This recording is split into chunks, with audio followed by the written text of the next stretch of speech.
Hi, I'm Jimmy. In this video, I am briefly going to show you what steps I took to build this finger brake. It started off as a disaster with the plasma cutting, but then, as you can see, it turned out pretty good.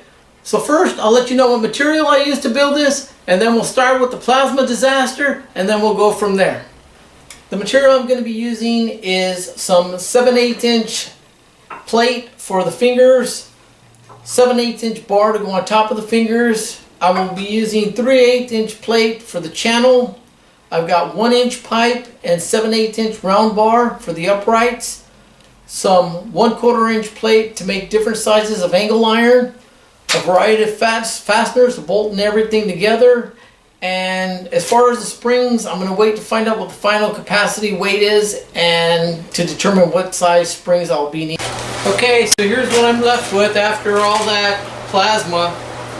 In the beginning, I got a lot of slag because the primary on my compressor, on the regulator, air pressure dropped. Not on the machine, it was still good, so it wasn't blowing enough air pressure to blow that slag out. So I chipped it off, and then I just went for a clean run.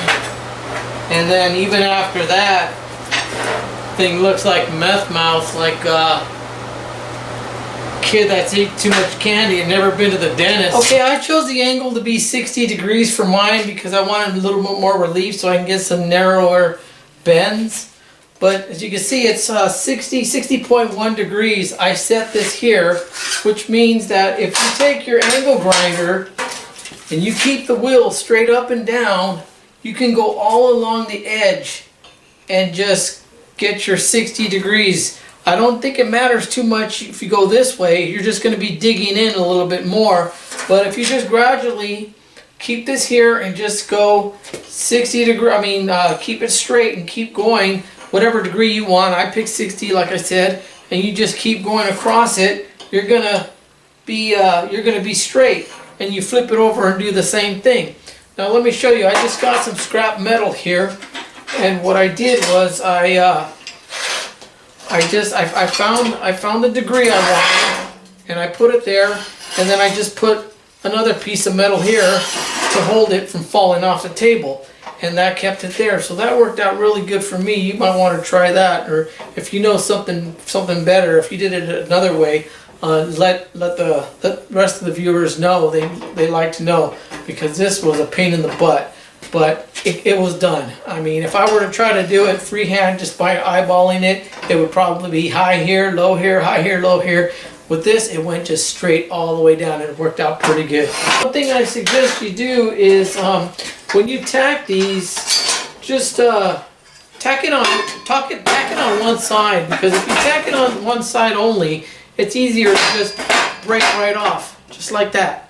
Just breaks right off, and then you just got to clean it up. I've got the top retainer laid out and ready for drilling. For now, I'm just going to tack it so it stays in place so that I can drill through all 3 plates, but eventually I'm going to bevel the edges, and these 2 pieces are going to be welded permanently together. And then the fingers will go inside, and then the top plate will go on there with the removable bolts.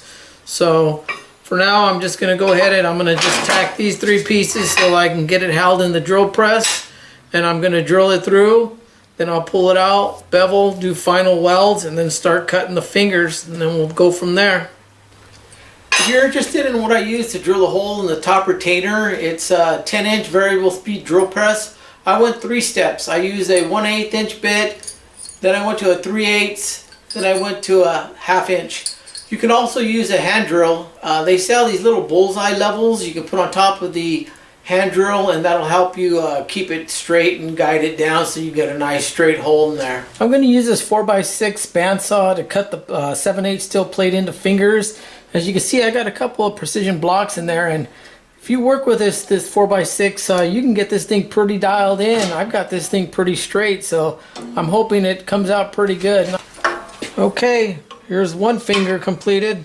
Came out pretty good.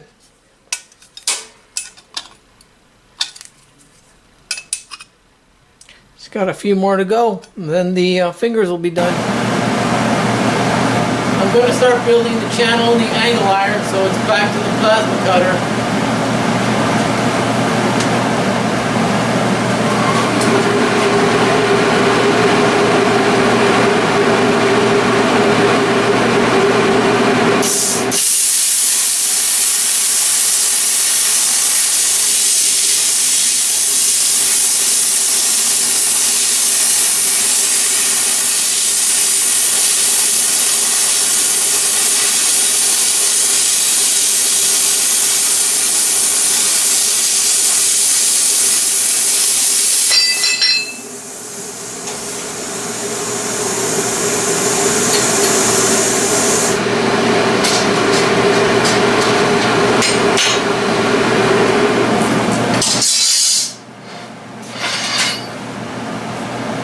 Sure is nice and convenient, but even a clean cut, you still got to clean it up with a flat disc. Okay, I've got the channel all tacked up, squared,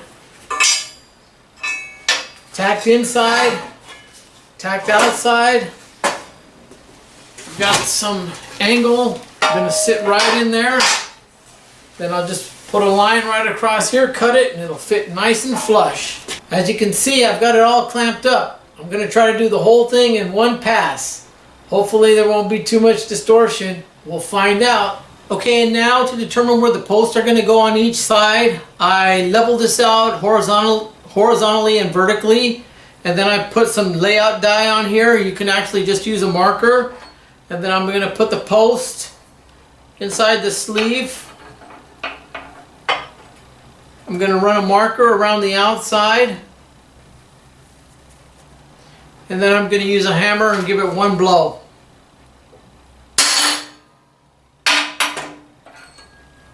And there's your mark right there. I'm done welding in the outside posts, and they are a really tight fit. And then when you add the heat from the welding, they start to move around. So if you're not too good at controlling the heat, I would suggest you get larger inner diameter pipes to fit the post, or else you're going to be running into trouble. They're not going to slide up and down.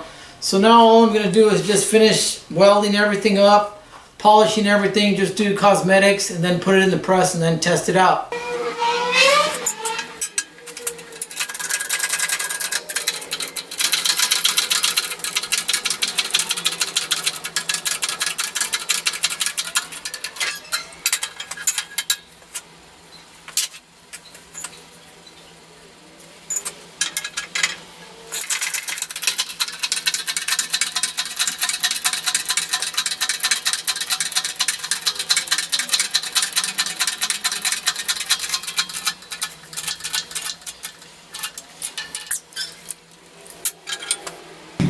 You may have noticed that I added set screws to the front of this finger brake, and that is because I have the 3-in-1 combination brake, shear, and roller, and with that it works on the same principle. You tighten up the bolts and the fingers stay in place. The problem with that is I loosen 3 bolts, 4 fingers fall out. So to prevent that from happening, I just use set screws in here just to keep it from falling out. That concludes this build. If you liked the video, please like, comment, and subscribe. Thanks for watching.